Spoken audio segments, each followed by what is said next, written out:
Olá, amigos, Alexei Bueno aqui e hoje vou falar sobre um experimento mental cujo título é O Cérebro numa Cuba.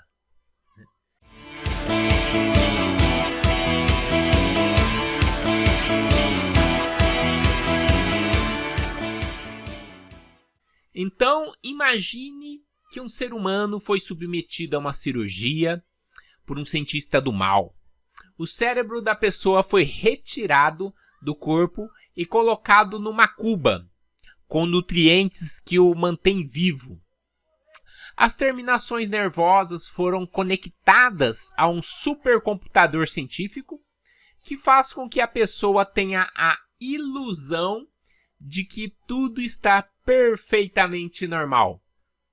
Parecem existir pessoas, objetos, o céu, etc., mas, na verdade, tudo que a pessoa experimenta é resultado de impulsos eletrônicos que viajam do computador para as terminações nervosas. Bem, até parece uma história de terror ou uma história de ficção científica, né? Mas, na realidade, esse experimento mental, filosófico, inspirou diversos filmes. No cinema nós temos o filme Matrix, que tem essa mesma premissa, mas a versão clássica, né, dessa história do cérebro numa cuba foi criada por um filósofo norte-americano chamado Hilary Putnam. Ele escreveu um livro lá em 1981, mas o experimento mental de Putnam é, na essência, uma versão ainda atualizada de uma história de terror lá do século XVII, que o título dessa história é O Gênio Maligno. Essa história de terror tem muito a ver com o filósofo francês René Descartes. E Descartes, na sua obra, lá em 1641, ele escreveu Meditações sobre a Filosofia Primeira, e ele teve como intenção reconstruir todo o conhecimento humano, né, a partir de bases inabaláveis. E a partir daí ele desenvolveu o método da dúvida, que esse método descarta quaisquer crenças que podem ter alguma incerteza, né? Então ele duvidou de tudo, inclusive dos seus próprios sentidos físicos, e a partir de então ele começou a imaginar que até mesmo os nossos sonhos poderiam nos confundir. Então ele coloca lá, né? Poderei supor que algum demônio malicioso de grande poder e astúcia tenha empregado todas as suas energias para me enganar. Poderei pensar que o céu, o ar, a terra, as cores, as formas, os sons e todas as coisas externas são meras ilusões de sonhos que ele criou para confundir meu raciocínio. Então Descartes ele pensou ele fez esse experimento do cérebro numa cuba de uma maneira mais filosófica e dentro do que ele pôde pensar naquela época, mas o estudo aqui é basicamente o mesmo, né? Então, na cultura popular, é claro, né, tiveram essas ideias de Descartes, do cérebro numa cuba, foi assim, muito popular dentro de Matrix, né? Então nós temos lá uma realidade também criada por uma simulação virtual, né? Através de computadores também hiperinteligentes, inteligência artificial, malignos também, né? E os humanos, eles eram mantidos numa cápsula semelhante assim, uma cuba realmente, né? Conectados por fios a gigantescos computadores, e as pessoas lá vivenciavam suas vidas no que era denominado Matrix, que era uma ilusão, que era a ilusão da realidade, tal como temos aqui essa realidade agora, eu falando com vocês, vocês me escutando, mas essa realidade sendo criada por computadores e inseridas diretamente na percepção da pessoa, no cérebro dela ali, né, diretamente. Então ela pensava estar vivendo uma existência que, do ponto de vista dela, era real, mas na realidade era uma simulação criada por um supercomputador.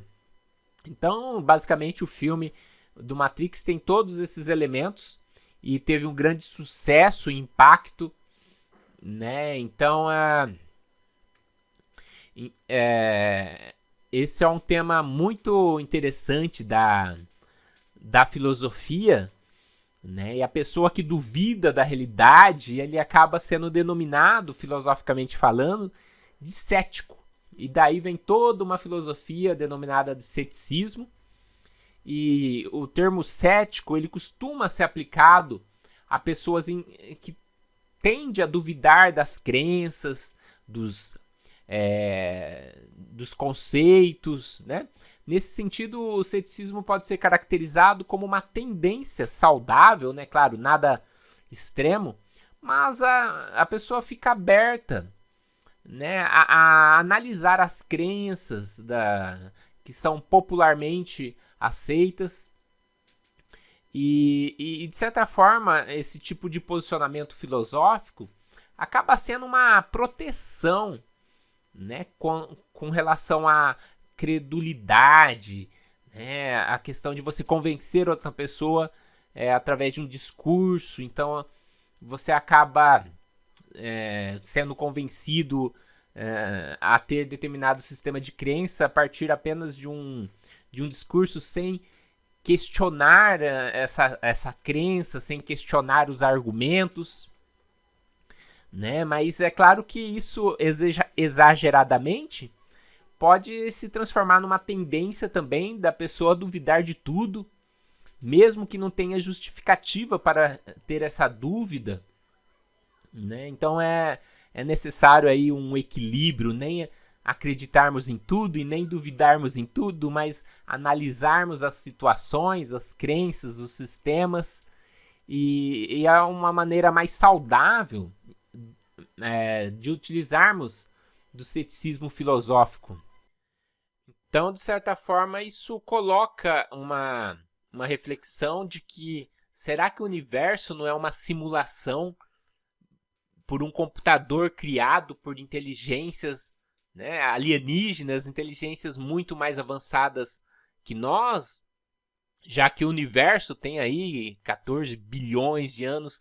Então houve tempo de surgirem inteligências, seres inteligentes muito antes da formação do nosso próprio sistema solar, que já é uma estrela que se formou com base na explosão, na morte de uma outra estrela.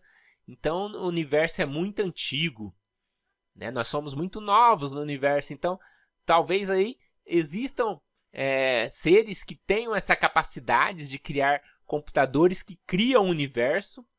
E isso pode fazer com que você pense que está agora sentado vendo este vídeo, mas no fundo tudo isso é uma ilusão.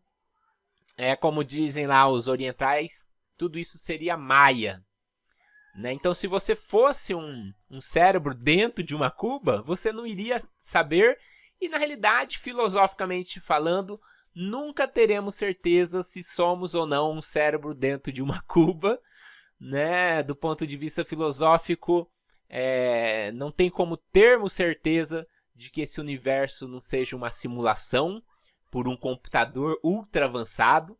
E isso é muito bacana, né? E coloca essa questão do ceticismo, da gente, de certa forma, ter uma dúvida saudável com relação à própria realidade, à própria existência.